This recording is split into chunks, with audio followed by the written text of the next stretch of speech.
Greetings and welcome to the Cerebral Women Art Talks podcast. I'm Phyllis Hollis, your host. As an extension of my Instagram page, Cerebral Women, this podcast offers insights into the visual art world. I interview artists, mainly artists of color and female artists who will freely articulate what inspires their creativity. In addition, you'll hear interesting perspectives from dedicated art professionals who work with artists and the art institutions that feature them. I'm confident that collectively, these individuals will indeed stimulate your mind as they do our eyes. Please know these interviews are conducted in my Manhattan apartment, so please forgive the background sounds of city life. Welcome to the Cerebral Women Art Talks podcast. This episode features Kelly Sinnapah Mary.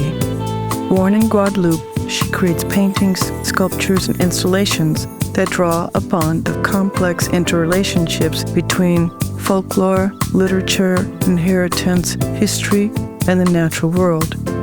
Her work has been shown both in Guadeloupe and internationally at institutions that include James Cohan Gallery in New York, Icon Gallery, New York, Peréz Art Museum Miami, IDB Gallery in Washington, D.C., Osage Foundation, Hong Kong, and the 34th Bienal de São Paulo, Brazil, to name a few.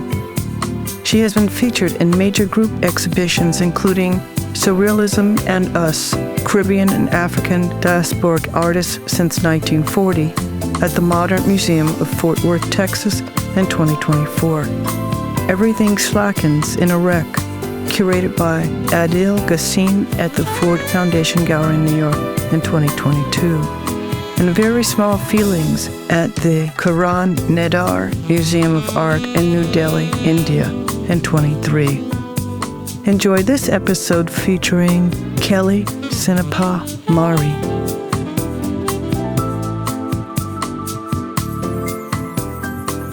Kelly, welcome to my Cerebral Women Art Talks podcast. Thank you. Thank you for inviting me. My pleasure. So share with us, when did you discover your artistic passion? Since I was a child, I've always loved to draw, to reproduce characters from cartoons, fairy tale, and it was at the age of 15 that my passion for art was revealed. When I was in high school, I chose the literature and art section where I had my first art history lessons. And from then on, I was inspired by the masters of Renaissance and Impressionism. I was trying to reproduce Mona Lisa or Impression Soleil Levant by Monet. Yeah, so it was great, a great experiences. And my art teacher taught us to put words to what we did. So my projects became more and more involved. And yes, I was already interested in themes such as violence against women. And as a teenagers, I didn't yet have an art studio, but I set up in the basement of my parents' house and experimented things with different materials, different techniques.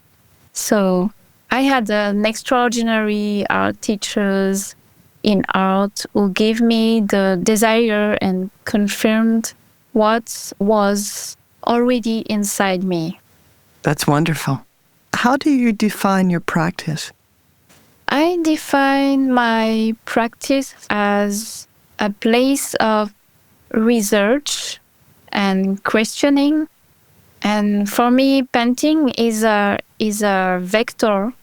It's the main tool of my practice. But I like to nourish this practice with other practices. And I also have a practice of sculpture I'm also very curious about performance, research of movement, sound, anything that can help me to anchor myself more to my place of life and creation.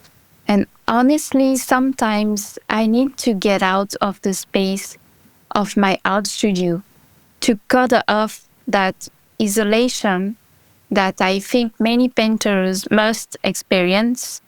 And because painting is a solitary practice, I think I like my practice to be open to the world.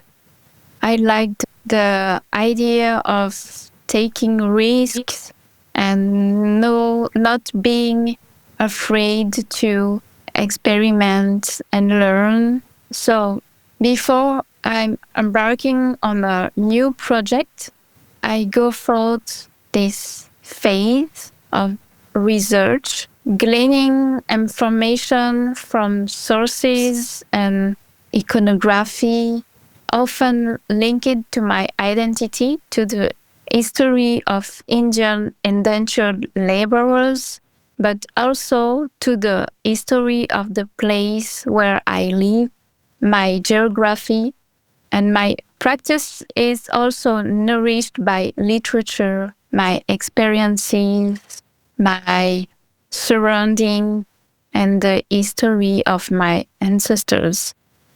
That's fantastic. So, how has your technique changed or developed over the years? Before coming to painting, I went through several phases, and I was very interested by textiles for furniture and bed sheets. I think this attraction for fabric, it's inherited from my mother, who was a seamstress and had her sewing machine in my bedroom. So I used to fall asleep to the gentle sound of her sewing machine. And I loved to watch her with a needle in her hand. She was, and still, she's meticulous. And when I was pregnant, I didn't have the same physical energy to work. And I was so frustrated by this. And I had to rest. And during this period, I was bursting with creativity. And I needed a technique that didn't require too much setup and that allowed me to create quickly. And the collage was a good compromise for me to creating so fast. And I made a long series of collages that later I abandoned this because the climate of Guadeloupe is too humid to conservating the collages. So my collages didn't resist. I also tried another techniques like photography, and where I stage myself wearing masks and wigs and a different kind of experimentation. And I think finally I'm coming to painting on canvas. That's great. And what is the role of drawing in your work? Oh, wow. The drawing, it's very, very important in my work. It's primordial because I think first by drawing. And every painting has one or more preparatory drawings. And what sets the direction for each of my projects. And I never embark on a painting without first sketching. And I have a huge number of sketchbooks that I take with me on trips, however I go. Whenever I have a bit of time, I draw. And in the end, they are the archive and genesis of each of my projects. Thank you. And how did your art professors impact your work and your practice?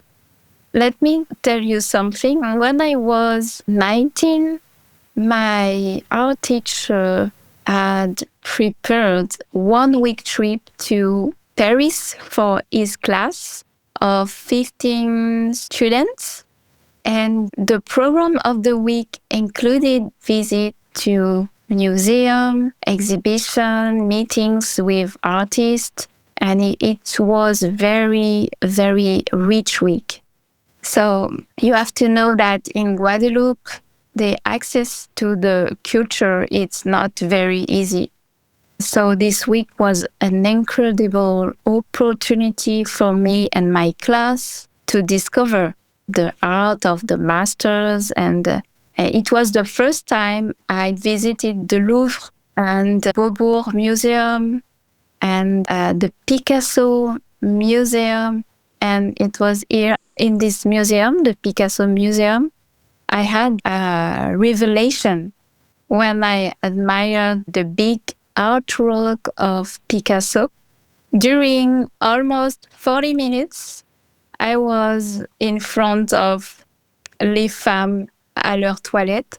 It's a big painting of 2 meters by 4 meters. And I said I wanted to be this kind of artist to make those who look at my canvas feel what I'm feeling right now. I loved that. That's great. Wow. Are there other artists that influenced you? Oh, other artists? At the moment, I'm very influenced by old manuscripts, Indian and Persian miniature on old tapestries. And very interesting by that. And I don't know if I can also mention an artist I admire a lot. It's Yinka Shonibare, who has an extraordinary body of work and also supports creative practice with his foundation and is just incredible. I really admire this artist. And I haven't had the chance to meet him yet, but I'm waiting for that. Sweet. Are your life experiences reflected in your work? Yes, absolutely. Because I think my life and my art are not inseparable. And I believe that my life experiences necessarily influence my work because I paint with my history to create stories. Thank you. What do you enjoy most about your practice? In my practice, there are several stages, particularly in the creation of painting on canvas. So the first step is research, and after making some sketchbook, some drawing, and after first guideline on the canvas, and after painting and some finishing. And so I love each stage. And what I like most, I think, is to provoke reflection in the viewer. When do you know a work is finished? That's a great question. I know when a work is finished when I start to feel a bit sad. Throughout the creative process, there's an attachment with the canvas that's created, which means that towards the end, and I don't finish it straight away, to slow down the finishing process. Do you listen to music while you're working? Yes, I often listening to the music while I'm working. Now I'm listening China Moses, Olivia Dean, jazz, and many others.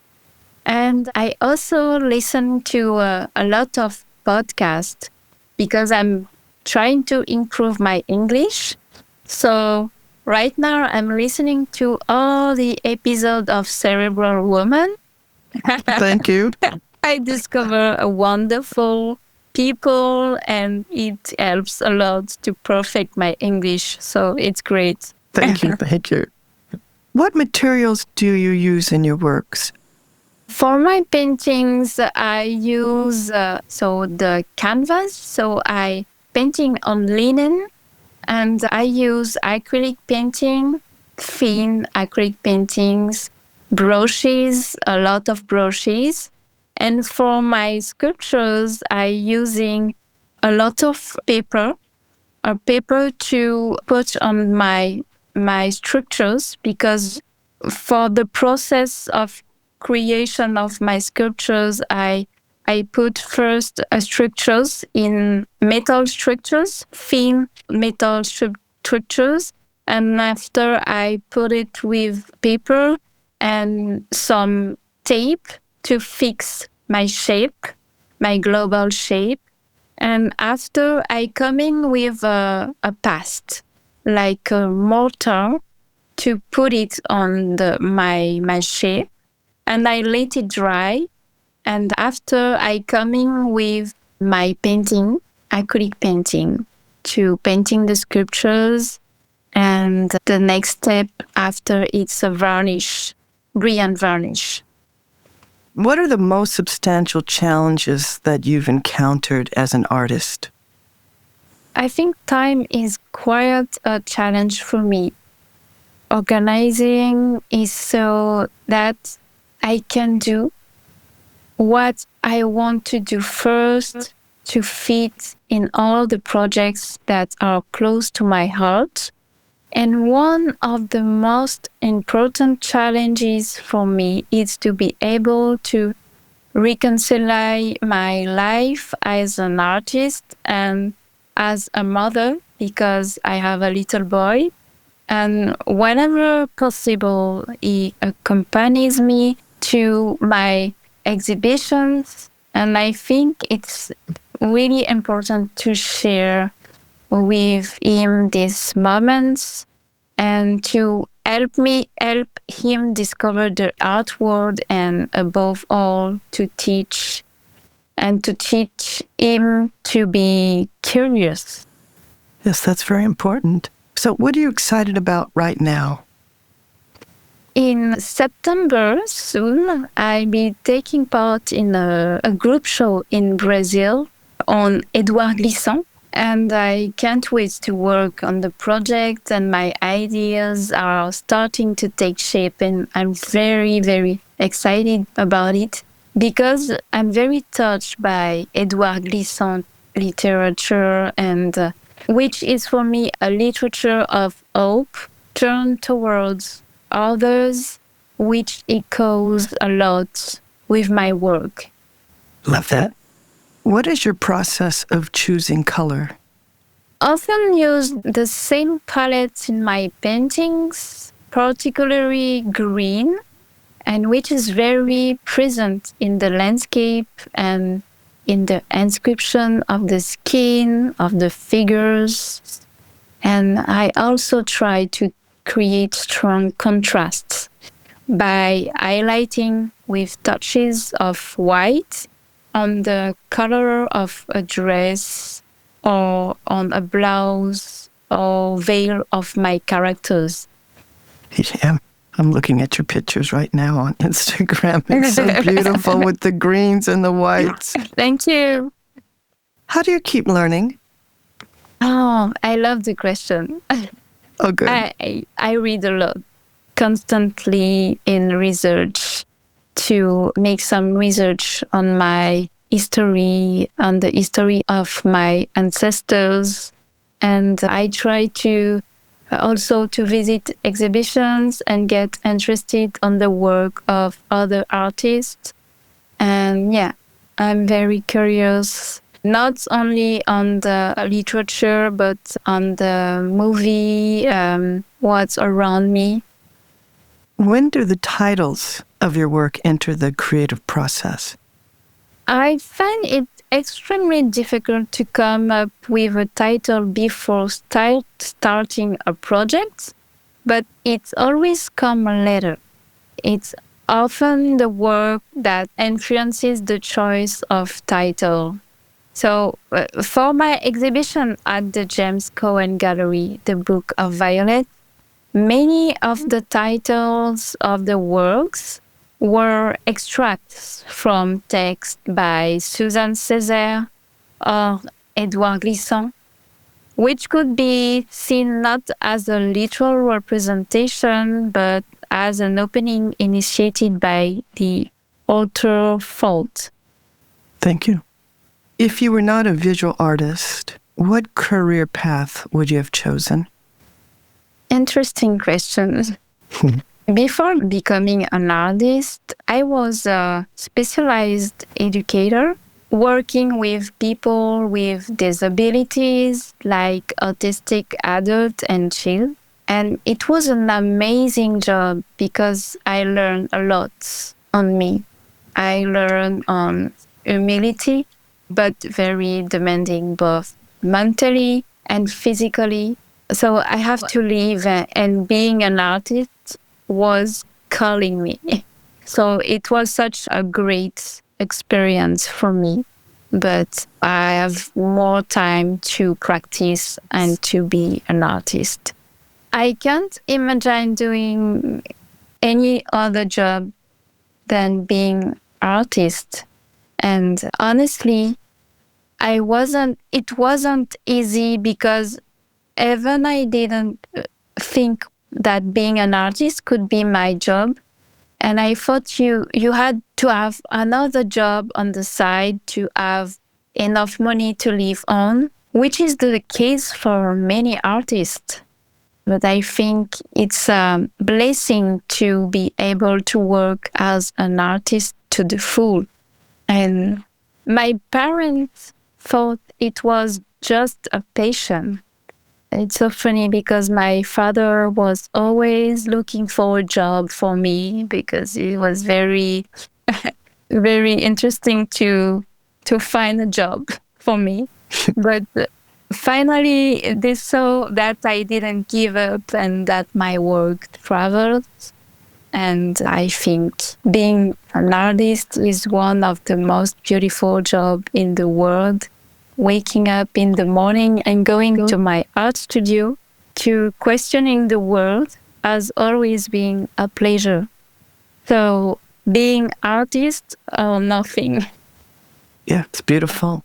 What does your workspace look like? My art studio looks like a refuge. Yeah, a laboratory too. It's not far from my home, just a few steps away. It's bright with bay window, so I can see the trees outside, and that's very important for my mental. Yes. And I have a large walls where I can hang my big size format, and the space with library filled with exhibition catalog, books, and artist monographs. And then, in the middle of my space, I've installed a mini dojo because I'm very passionate about Aikido. So sometimes I practice. And then finally, a kitchen space with a coffee machine. Very important. It sounds perfect. Yeah. It covers everything. Yeah. Your state of mind and the ability to paint. When creating, do you think about who your audience is? Not at all, because all I want is for it to reach as many people as possible. What do you feel is the purpose of art? I think art, it's a need for reflection as a motor that leads to the imaginary, to reverie, to transcendence. And it's also intended to shed light on dark areas of history, to denounce, and above all, to give hope. Yes, give hope, yes. I've enjoyed our conversation very much. Thank you. And this is the last question. How do you want your art to impact the way people think? It's not easy to impact the way people think, but I try to tell story in a playful way to raise awareness of the strong points. And this young girl, Sambra's, in a school uniform, who is often seen in my artwork, attracts the viewer and points the finger on the difficulties of society.